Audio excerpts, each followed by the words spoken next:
Hey everybody, welcome back to another adventure in land investing. I want to tell you a cool story about a guy that I met out in the Poconos. He's a real estate broker out there, and he called me up one day as we were looking around for land to purchase for investment for my regular investors. He called me up and asked me to take a look at a piece that he was having a hard time selling, but he walked it and he said there was a lot of timber on it. So I went over there, and sure enough, there's a bunch of red oak. And red oak at the time was very hot. It was in high demand. So I made the guy an offer. I really didn't have much money. So I offered $10,000 down, a $70,000 purchase price, 10 grand down, because that's all I had.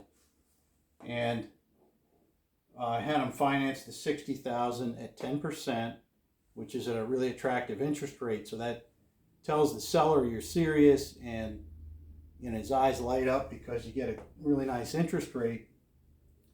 And you want it to be simple interest for a year. That gives you a year to where you don't have to be making payments on this thing, because I can't make payments. I have no money, right? So I don't want to make a payment for a year. So I set that out that we would pay him in a year and give him 10%. All right.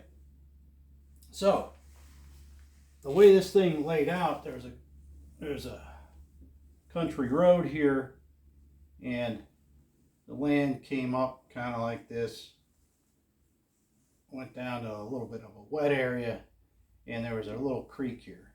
So it didn't show well because there was a lot of thick brush here and a creek, and it was all rocky, and it went up the hill, and then up here is the top of the hill.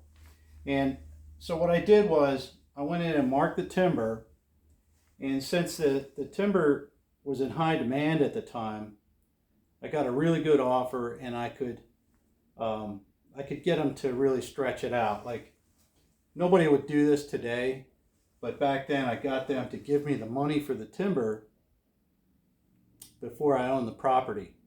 So I had it under contract, but we didn't close yet, and I sold the timber before closing, got the money. I got $25,000 for the timber. That gave me enough money that if I would have had to make a payment, I'd be cool, So I had some good cash flow on the place. But what I ended up doing was I gave that money, most of it, to the seller at closing. So that went into my down payment. All right, that's how I got my down payment. All right, now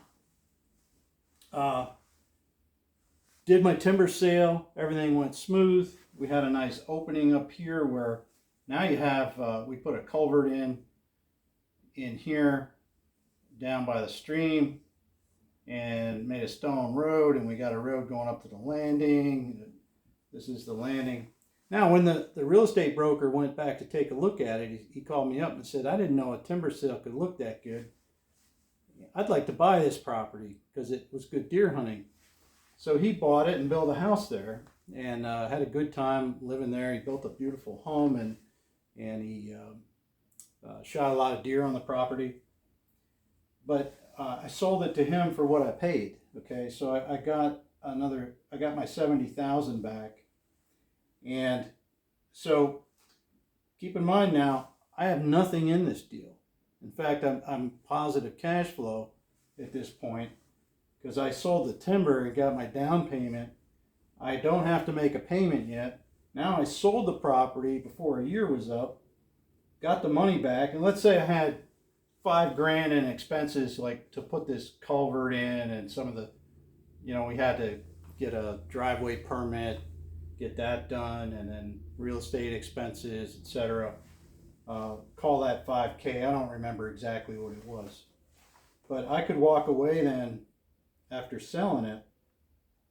The timber was my profit, less expenses. I walked away with approximately, it was a little less than that, but approximately 20 grand.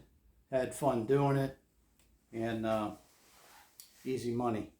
So that's just, I guess, an example of how to think outside the box. Don't be afraid to ask the seller for what you want to do. Is something that works for you.